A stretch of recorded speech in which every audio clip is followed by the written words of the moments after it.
We are excited to announce a new feature within the GiveSmart platform. We've heard your concerns and we're happy to address them with our new item packaging tool. I'm going to briefly demonstrate the tool for you as well as provide a few tips on how to make the best use of this exciting new feature. To access item packaging, you go to your Items tab and then Add Edit Items. When you add a new item, you will now see the option to add that item as an unassigned item. Previously, you were not able to add an item as unassigned, which meant you had to determine from the start if you wanted to use that item as a silent item, instant buy, live item, or pledge.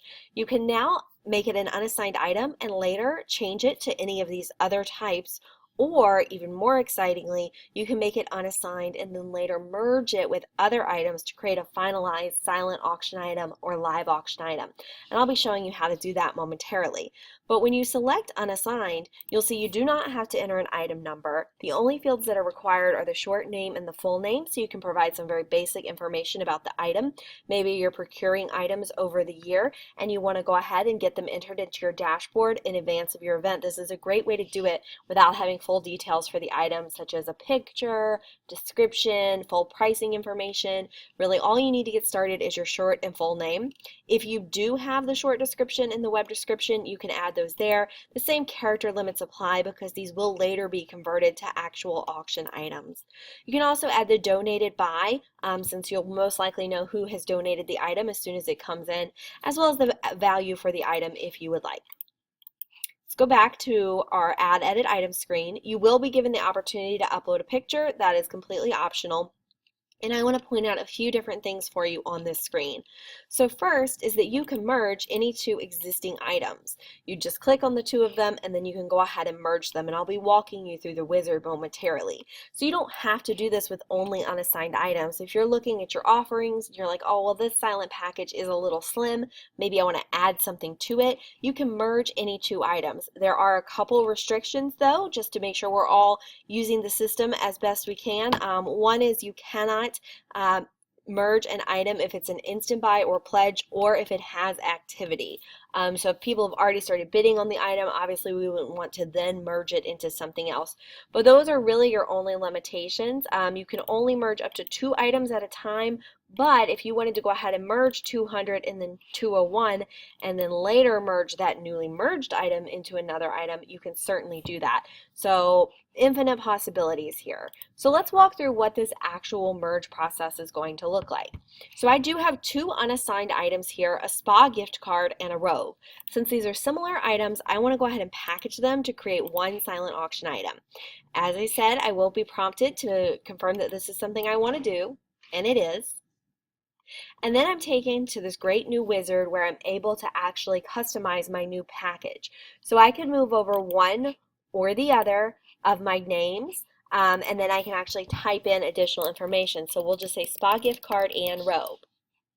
Here I can do the same. We can move that over. We can move this over. And the same for your description. So I'm just going to bring this over, and then we'll say and robe. All right. For the web description, you could move one over, so I'll move this first one over here, and then you can actually copy and paste the other one over into the cells. So if you have any hyperlinks or anything, I would encourage you to make sure those still work, but all your formatting and hyperlinks should carry over.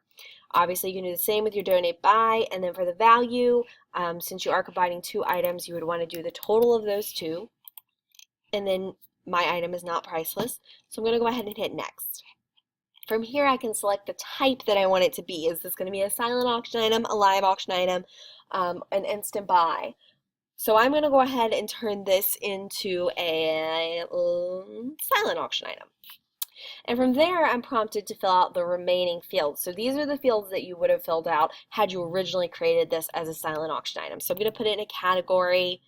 We'll do just for you for this one. Doesn't need a team in this case. No consignment cost. I'm going to do my starting price at about 30% of the item's value. So we'll just go ahead and start this one at 45. And then my minimum increment, I'm going to make that 15. And I will do a buy it now of about $300. So I'm going to hit next. It is going to prompt me to upload an image. So I'm just going to select an image from a previously saved location on my computer. and then it's going to give me the opportunity to review all these fields. So I'm going to go ahead, just scroll through, make sure everything looks good. You can see my hyperlink there is geared up and ready to go, and I'm going to save and publish. So what it's going to do, it's going to make this the next available silent auction item number. So if you've been working in your dashboard, maybe you've gotten up to item 213, and then you are going to merge a couple of your unassigned items, it would make them 214. So I'm going to go ahead and merge, yes.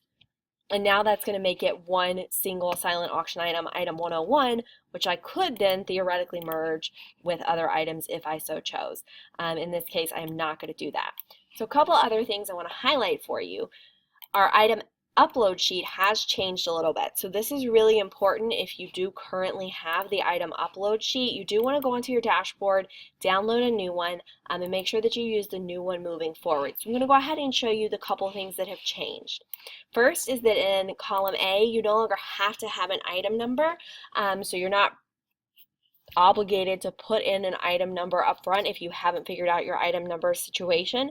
If you do upload without an item number, obviously that is going to be an unassigned item. All of your names are still the same. Obviously for that unassigned item, we've already talked about the fields that you need, but you would fill out B and E, those would be your mandatories, and then you could also fill out H, which is your short description, K, you can fill out N, which is your value, and you can fill out V, which is your donated by, and then you can fill out,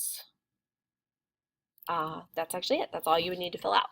So the last thing that I want to point out that is very important is that with this item upload, column T type, which we've always said that blank would be silent, that is no longer the case, and that's why it's so important that if you have an old upload, you're actually getting rid of that one and downloading the new one, because blank items now upload as unassigned. So you want to make sure that you're typing in silent for any of your items that you know are silent from the get-go. So you would go ahead and put silent in as your type, live, instant, or pledge. If you leave column T blank, it is going to upload it as an unassigned item.